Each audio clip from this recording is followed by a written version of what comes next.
Eddie Hill? Yeah. I was born in Pittsburgh, but I was raised here in Cincinnati. I've been here most of my life. You've been in the service?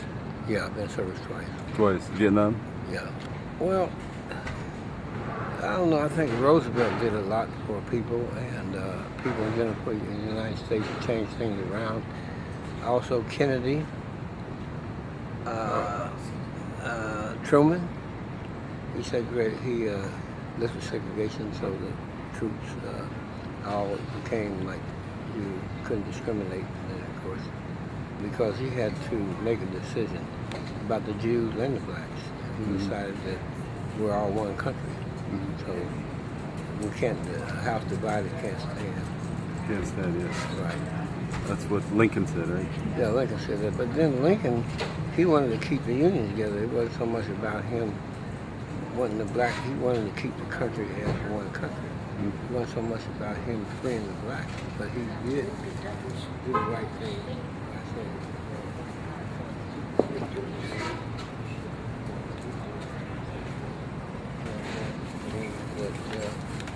alien rights, you're born with that, then that calls for the black man too, because he's still a person. The dilemma was they had slavery, some were abolitionists and some weren't abolitionists. Some wanted to keep the slave states, and others said the black man should be free. The advantage of having slaves would be that you had a higher production, somebody doing the work for you. So I think that in terms, they knew that the black man was just as smart, but they couldn't let him know that, because if they didn't know that, they couldn't claim that he was inferior so that they could use him for commerce. Whatever the consequences, keep the Union together. Yeah. And keep the United States as it was formed, because it was formed by a bunch of people who ran away from England to try to get away from the monarchies and that. So therefore, they wanted to keep the country because it was a new experiment, democracy. And it's a theocracy, not democracy, but then they call it democracy.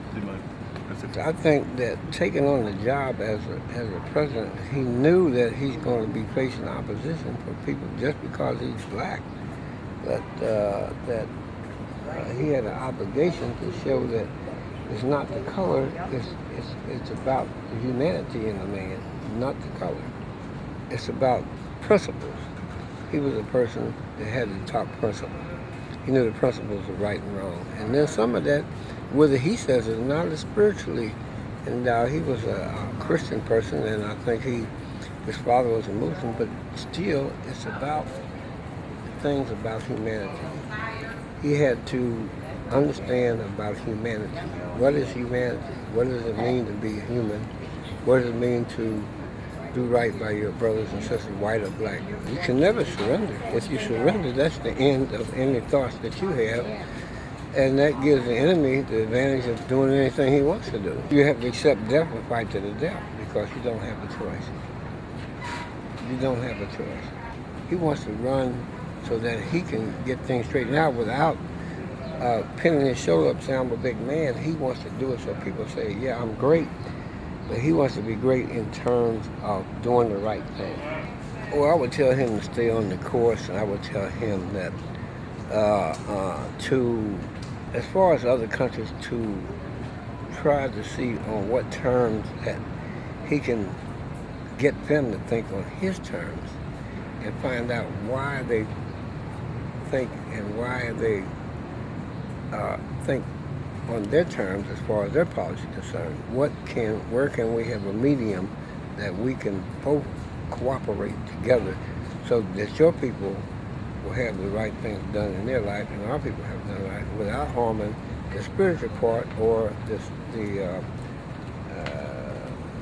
everybody has a philosophy without in terms of destroying your philosophy.